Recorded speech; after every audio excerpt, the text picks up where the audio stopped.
আচ্ছা, আপনার কেন মনে হয় বলুন তো, এই পুরো প্লেন ক্র্যাশ ব্যাপারটা একটা সাজানো ঘটনা? আমার মনে হচ্ছে, কেননা 19টা কারণ আছে, শুনবেন তো মন দিয়ে। 19? হ্যাঁ মিলর্ড। প্রথমত, নেতাজি ব্যাংককের সেই বিখ্যাত মিটিংয়ের পর 4 বাক্স সোনা নিয়ে সবাইকে ফর্মাল বিদায় জানিয়ে কেন এমনভাবে বেরোবেন যে উনি আর ওদিকে ফেরত আসছেন না? উনি যদি শুধু আত্মসমর্পণের কর্মসূচি নিয়েই আলোচনা করতে যাচ্ছিলেন তাহলে তো তার ফেরত আসার কথা থাকতো। তারপর তিনি কেন শুধুমাত্র রেহমানকে সঙ্গী করে একটা জাপানি বোমারু প্লেনে চড়ে বসলেন, যেখানে তাদের নিজস্ব 12 সিটার আইএনএ ছাপ মার্কা প্লেন তৈরি ছিল? আচ্ছা, ক্র্যাশটা ঠিক কোথায় হয়েছিল সেটা নিয়েও প্রচুর বিতর্ক আর ইনকনসিস্টেন্সি আছে। কোনো সাক্ষী বলছে রানওয়েতে, কেউ বলছে রানওয়ের বাইরে কিন্তু এরোড্রোমের মধ্যে, কেউ বলছে এরোড্রোমের কিছু কিলোমিটার দূরে। আমরা যদি ক্র্যাশের ছবির সঙ্গে পেছনে পাহাড় আর ধ্বংসস্তূপের পজিশন মিলিয়ে দেখি তাহলে এটা স্পষ্ট হয়ে যায় যে এটা অন্য কোনো খানে ঘটা অন্য কোনো প্লেন ক্র্যাশের ছবি। এমনকি হাবিবুর রহমানের তথাকথিত ব্যান্ডেজ করা ছবিটিও চূড়ান্তভাবে অস্পষ্ট এবং দুর্বোধ্য। ইনফ্যাক্ট এরোড্রোমের অফিসাররা, স্থানীয় বাসিন্দারা এবং তাইওয়ান গভর্নমেন্ট এটা অফিসিয়ালি বলছেন যে শুধু 18 অগস্ট কেন, ওই এলাকায় 1945-এ সারা বছর কোনো প্লেন ক্র্যাশ হয়নি।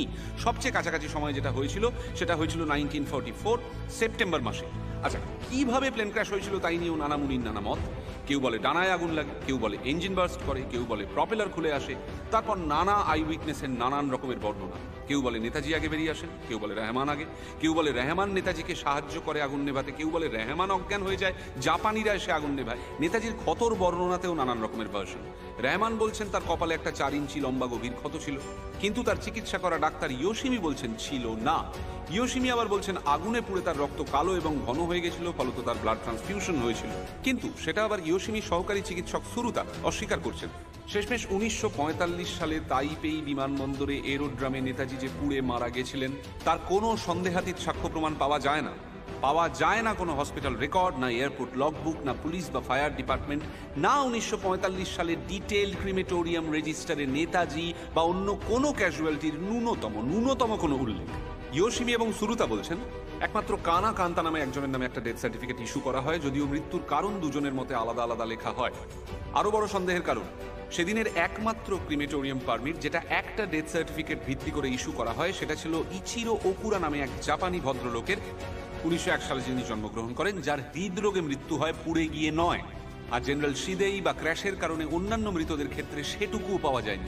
এতগুলো বাঘা বাঘা অফিসারের মৃতদেহ কেউ দেখেনি, তাদের সৎকার কেউ ছিল না, তাদের মৃত্যুর কোনো রিপোর্ট নেই। এতগুলো লোক জাস্ট কপ্পুরের মতো উবে গেল। सुभाष जी वो जाने हिंद आ गए, है नाज जिस पे हिंद को वो शान हिंद आ गई। सुभाष जी वो जाने हिंद